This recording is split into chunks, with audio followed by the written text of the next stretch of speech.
Hey, God bless you. It's such a joy for me to join you on this segment of the Fuel for the Soul with John Giftah podcast. All through this week, we're going to look at various lessons that we can take away from the life of Lot, especially revolving around Genesis chapter 19.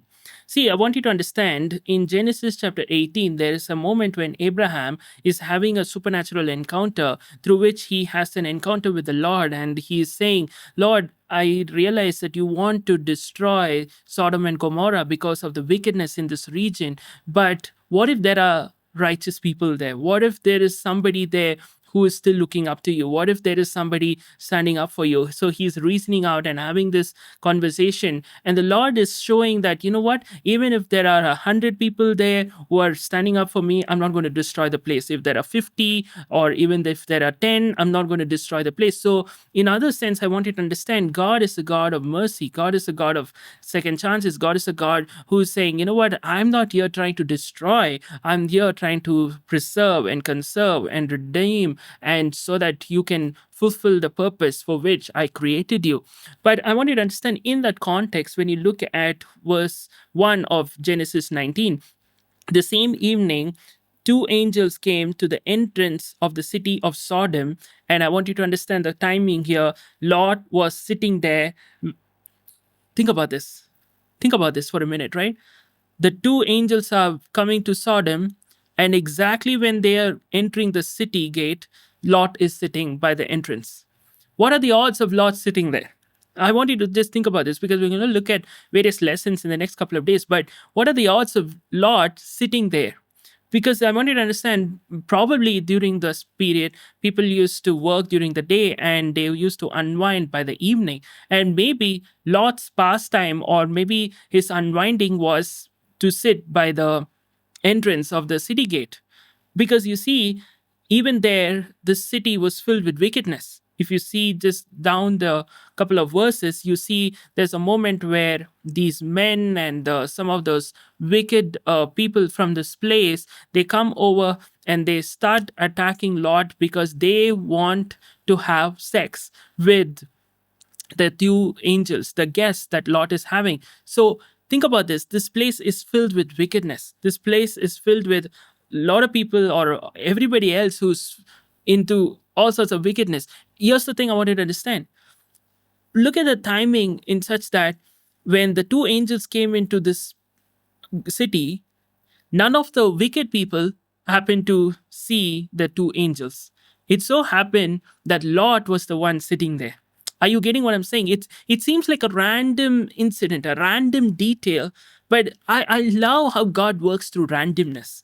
I love how God works through the thing that we think is just, oh, it just so happens that, oh, yes, Lot always loves to unwind sitting at the city gate. But what if that particular aspect of Lot sitting at the city gate was actually the thing that saved Lot and his family? Because when the angels came, none of the evil people stayed in touch with the angel or tried to connect with the angel, but rather Lot connected with the angels.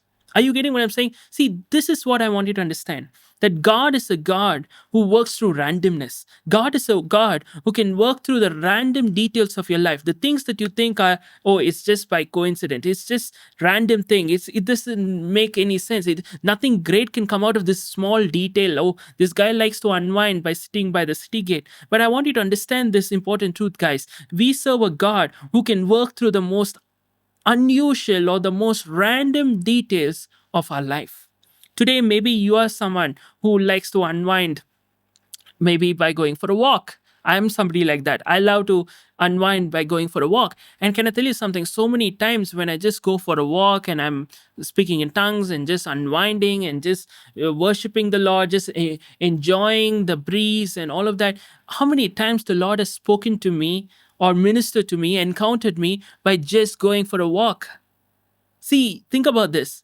God can speak to you. God can encounter you. God can meet you. God can turn your life around even in the most unusual things of your life, even in the most random details of your life.